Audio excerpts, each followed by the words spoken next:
یہ بات ہے سال 2003 کی، جب دبئی کے شیخ نے سمندر میں دی ورلڈ پروجیکٹ کی کنسٹرکشن اسٹارٹ کی۔ سمندر میں 300 آئلینڈز بنانے کا یہ پروجیکٹ ارتھ شیپ کی طرح دکھنے کے لیے بنایا جا رہا تھا، جس میں لگژری ولاز، ہوٹلز اور بیچ ریزورٹس کے ساتھ ساتھ وہ سب کچھ بنایا جانا تھا جس کا اندازہ لگانا بھی کافی مشکل ہے۔ یہاں تک کہ اس پروجیکٹ کی جب ایڈورٹائزمنٹ ہو رہی تھی تو اس میں دی ورلڈ کو لینڈ آف پیراڈائز یعنی جنت کی زمین کا لقب بھی دیا گیا۔ لیکن یہ پروجیکٹ کمپلیٹ ہونے کے 12 سالوں بعد بھی آج تک یہ آئلینڈز سمندر میں ویران کیوں پڑے ہیں؟ دنیا کی مہنگی ترین سیلیبریٹیز سے انڈورسمنٹ کروانے کے باوجود بھی دبئی کے شیخ کا خواب ادھورا کیوں رہ گیا؟ یہاں آخر ہوا کیا تھا؟ ناظرین، یہ بات تو ہم سب کو معلوم ہے کہ دبئی کے رولر شیخ محمد بن رشید المختوم نے دبئی میں وہ کچھ کر دکھایا ہے جس کی مثال پوری دنیا میں نہیں ملتی۔ آج سے 30 سال پہلے دبئی میں صرف ایک بلڈنگ ہوا کرتی تھی جس کو آج دبئی ورلڈ ٹریڈ سینٹر کہا جاتا ہے، لیکن اس کے بعد یہاں back to back construction projects نے دبئی کی وہ قسمت بدلی کہ جو شہر 100% اپنے آئل پہ ڈیپینڈنٹ تھا وہ اب صرف 3% آئل پہ ڈیپینڈنٹ رہ گیا ہے۔ اور شیخ کا خواب بھی کچھ ایسا ہی تھا۔ دنیا کی سب سے اونچی بلڈنگ برج خلیفہ سے لے کر دنیا کے پہلے اور آخری 7 سٹار ہوٹل برج العرب تک دبئی کا کونا کونا ورلڈ کلاس لگژری فیسلٹیز سے بھرا ہوا ہے۔ جب دبئی کے پاس مزید میگا پروجیکٹس بنانے کے لیے زمین کم پڑ گئی تو شیخ نے رخ کیا سمندر کا۔ یہ بات ہے 2001 کی، جب دبئی پہلے ہی برج العرب بنا کر ویسٹرن ٹورزم اپنی طرف اٹریکٹ کر بیٹھا تھا۔ دبئی کے بیچز کافی زیادہ فیمس ہونے لگے تھے اور بات یہاں تک پہنچ چکی تھی کہ اب دبئی کے پاس بیچز کی جگہ کم پڑ گئی۔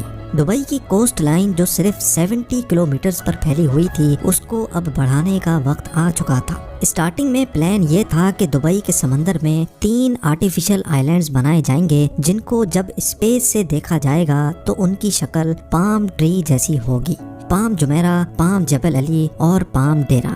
2001 میں سب سے پہلے پام جمیرہ پر کام اسٹارٹ کر دیا گیا کیونکہ شاید یہ پلان کیے گئے آئلینڈز میں سب سے چھوٹا تھا۔ صرف اکیلے پام جمیرہ کی وجہ سے ہی دبئی کی کوسٹ لائن میں 56 کلومیٹرز یعنی 80% کا اضافہ ہو رہا تھا۔ کوسٹ لائن بڑھانے کا یہ آئیڈیا دبئی کے شیخ کو اتنا بھا گیا کہ پام جمیرہ کی کنسٹرکشن کمپلیٹ ہونے سے پہلے ہی پام جبل علی اور پام ڈیرا پر بھی کام اسٹارٹ کر دیا گیا۔ ان 3 آئلینڈز کے علاوہ ایک اور پروجیکٹ بھی تھا جس نے کسی میگنیٹ کی طرح پوری دنیا کی اٹینشن اپنی طرف کھینچ لی۔ یہ پروجیکٹ دی ورلڈ کے نام سے لانچ کیا گیا جس میں ٹوٹل 300 چھوٹے آئلینڈز موجود تھے۔ دی ورلڈ کا ڈیزائن ارتھ کے میپ کے حساب سے رکھا گیا تھا جس میں ہر کنٹری کے نام سے الگ الگ آئلینڈ بنائے گئے تھے۔ 2003 میں دی ورلڈ کی کنسٹرکشن کا کام اسٹارٹ کر دیا گیا جو دبئی کے ساحل سے 3.5 کلومیٹر دور سمندر کی تابڑ توڑ لہروں کو روک کر بنایا جا رہا تھا۔ دی ورلڈ آئلینڈز اصل میں دنیا کی ایلیٹ کلاس کے لیے ایک پلے گراؤنڈ ہونے والا تھا۔ انٹرنیشنل ایکٹرز، رائل کلاس اور بزنس ٹائکونز نے خوب جم کر اس پروجیکٹ میں حصہ لیا۔ کچھ نے اپنے پرسنل یوز کے لیے یہاں آئلینڈز خریدے تو کچھ نے اس کی ایڈورٹائزمنٹ کر کے اپنا پارٹ پلے کیا۔ یہاں پر چھوٹے سے چھوٹے آئلینڈ کی قیمت $15 ملین یعنی 112 کروڑ روپے رکھی گئی، اور بڑے آئلینڈز ان کے تو کیا ہی کہنے۔ ایک آئلینڈ $50 ملین یعنی تقریباً 375 کروڑ روپیوں میں سیل کیا گیا۔ جس طرح دبئی کو پاس پروجیکٹس میں بھرپور کامیابی ملی تھی اسی طرح دی ورلڈ میں بھی ملی۔ کنسٹرکشن کمپلیٹ ہونے سے پہلے ہی 2008 میں 60% سے بھی زیادہ آئلینڈز سیل آؤٹ ہو چکے تھے۔ لیکن سوال یہ ہے کہ سمندر میں ریت سے بنے ان آئلینڈز کی اتنی زیادہ قیمت کیوں رکھی گئی؟ پہلی بات تو یہ ہے کہ یہ اتنا آسان کام نہیں ہے۔ ٹھاٹھے مارتے ہوئے سمندر میں ایک چھوٹا سا آئلینڈ بھی بنانا بہت مشکل ہوتا ہے۔ یہاں تو پھر دبئی نے 300 آئلینڈز بنائے تھے۔ صرف ایک آئلینڈ کو بنانے میں اتنی زیادہ ریت استعمال ہوئی تھی کہ اس سے ایک پورا کرکٹ اسٹیڈیم ٹاپ سے لے کر باٹم تک بھرا جا سکتا ہے۔ اگر پتھروں کی بات کی جائے تو دی ورلڈ آئلینڈز میں استعمال ہونے والے پتھروں کا وزن 5.5 لاکھ ٹرین انجنز کے وزن کے برابر بنتا ہے۔ 9 किलोमीटर लंबा और 6 किलोमीटर चौड़ा ये प्रोजेक्ट बनाने में दुबई गवर्नमेंट को 14 अरब डॉलर खर्च करने पड़े। इस रकम से दुबई 9 बुर्ज खलीफा या फिर 14 बुर्ज अल अरब जैसे 7 स्टार लग्जरी होटल्स बनवा सकता था। लेकिन शेख को ना सिर्फ दुबई की ज़मीन बल्कि यहाँ के समंदर से भी इनकम जनरेट करना थी, और यही वजह थी कि शेख समंदर में जन्नत की ज़मीन बनाना चाहते थे। तो फिर आखिर ऐसा क्या हुआ कि इतना ताम झाम करने के बावजूद भी पिछले 12 सालों से ये आइलैंड्स बिल्कुल वीरान पड़े हैं। दी वर्ल्ड आइलैंड्स के फेलियर में सबसे पहला रीज़न इसका डिज़ाइन है। सबको यही उम्मीद थी कि प्रोजेक्ट का डिज़ाइन अर्थ के मैप के हिसाब से बनाया जाएगा, लेकिन प्रोजेक्ट कंप्लीट होने के बाद मालूम पड़ा कि ये अर्थ के डिज़ाइन से काफ़ी ज़्यादा अलग है। ज़्यादातर आइलैंड्स की शेप एक्चुअल कंट्रीज़ की शेप से काफ़ी मुख्तलिफ थी, जिससे इन्वेस्टर्स को काफ़ी ज़्यादा डिसअपॉइंटमेंट हुई। लेकिन सिर्फ डिज़ाइन का चेंज होना ही दी वर्ल्ड की नाकामी का रीज़न नहीं था। 2008 में दी वर्ल्ड की लॉन्च रखी गई, जिसमें पूरे दुबई को फायरवर्क्स से चमका दिया गया था। जितना पैसा इस लॉन्च इवेंट में बहाया गया वो सारा का सारा बेमकसद साबित हुआ, क्योंकि ये वो वक्त था जब पूरी दुनिया को ग्लोबल फाइनेंशियल क्राइसिस ने घेर रखा था।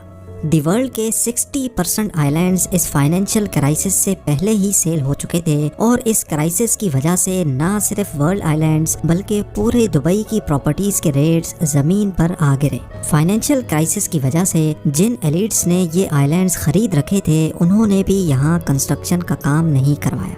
वक्त गुजरता गया और इसी दौरान एक और मसला खड़ा हो गया।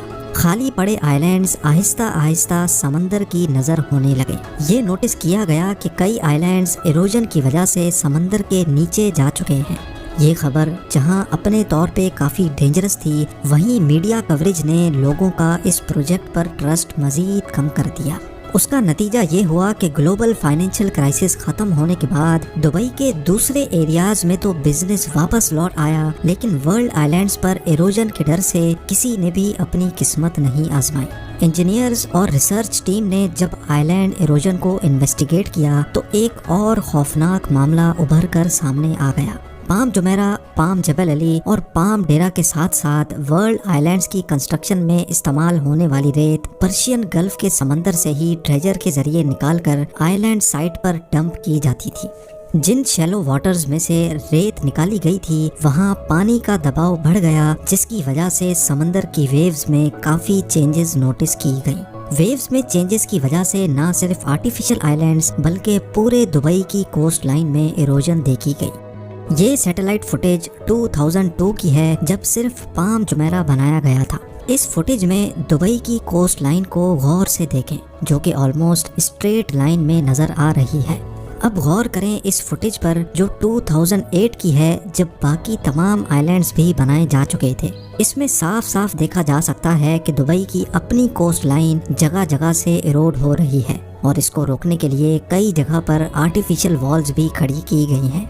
आर्टिफिशियल आइलैंड्स बनाने, दुबई की कोस्ट लाइन को डबल ट्रिपल करने और नेचर से खेलने का अमल अब दुबई पर उल्टा वार करने पर तुला है। इस मामले ने इन्वेस्टर्स, बिजनेस टाइकून्स और सेलिब्रिटीज के ट्रस्ट लेवल को इतनी ठोस पहुंचाई कि दुबई गवर्नमेंट ने तमाम आइलैंड प्रोजेक्ट्स पर फौरन काम रुकवा दिया। बात यहाँ तक पहुँच गई कि दुबई को पाम जबल अली के इन्वेस्टर्स को रिफंड करना पड़ा और पाम डेरा के प्रोजेक्ट को आधे में ही छोड़ना पड़ा। बेशक प्राइवेट आइलैंड का अपना ही चार्म है, लेकिन जो लग्जरी वर्ल्ड आइलैंड्स में एंजॉय की जा सकती है वो पाम जुमेरा पर ऑलरेडी लोग कर रहे हैं। आखिरकार ये दुबई का पहला आर्टिफिशियल आइलैंड प्रोजेक्ट है जो भरपूर कामयाब हुआ। कई famous celebrities already palm Jumeirah पे प्रॉपर्टीज ओन करते हैं, जिनमें famous football player David become, Shahrukh Khan और शिल्पा शेट्टी के साथ साथ कई जाने माने नाम भी शामिल हैं। लेकिन ऐसा भी नहीं है कि वर्ल्ड आइलैंड्स पर किसी ने भी अपना मेंशन नहीं बनाया। 300 में से 9 आइलैंड्स ऐसे हैं जिनको डेवलप किया जा चुका है। इनमें लेबनान आइलैंड, यूरोप आइलैंड्स और फार्मूला 1 ड्राइवर के नाम पे बनाया गया माइकल शू मेकर आइलैंड डेवलप किया जा चुका है। बाकी तमाम 291 आइलैंड्स अभी तक खाली पड़े हैं और आहिस्ता आहिस्ता समंदर की नज़र होते जा रहे हैं। दुबई के शेख अपनी इस नाकामी से अच्छी तरह वाकिफ हैं और अपनी इस गलती को सुधारने के लिए नए और जदीद प्रोजेक्ट्स भी लॉन्च करने में लगे हैं। नया प्लान ये है कि पहले दी वर्ल्ड के यूरोप आइलैंड्स को डेवलप किया जाए, स्वीडन आइलैंड में 10 पैलेसेस, जर्मनी आइलैंड में 32 विलास और टोटल 78 फ्लोटिंग स्वीट्स बनाने का प्लान किया गया है। इन फ्लोटिंग स्वीट्स में टूरिस्ट समंदर के एक यूनिक एक्सपीरियंस को एंजॉय कर सकेंगे। ना सिर्फ समंदर के ऊपर बल्कि टूरिस्ट अपने अंडर वाटर बेडरूम से मैरीन लाइफ से भी लुत्फ अंदोज हो सकेंगे। एक बात तो क्लियर है कि दुबई इन छोटे मोटे फेलियर से घबराने वाला नहीं है। इसकी जीती जागती मिसाल Jumeirah Bay islands, museum of the future और दुबई एक्सपो 2020 की रंगीनियों में देखी जा सकती है। साथ ही साथ दुबई के फ्यूचर प्रोजेक्ट्स में दुनिया का पहला डायनेमिक टावर भी मौजूद है, जिसके रोटेटिंग फ्लोर्स की वजह से अंदर बैठे लोग दुबई का 360 व्यू एंजॉय कर सकेंगे।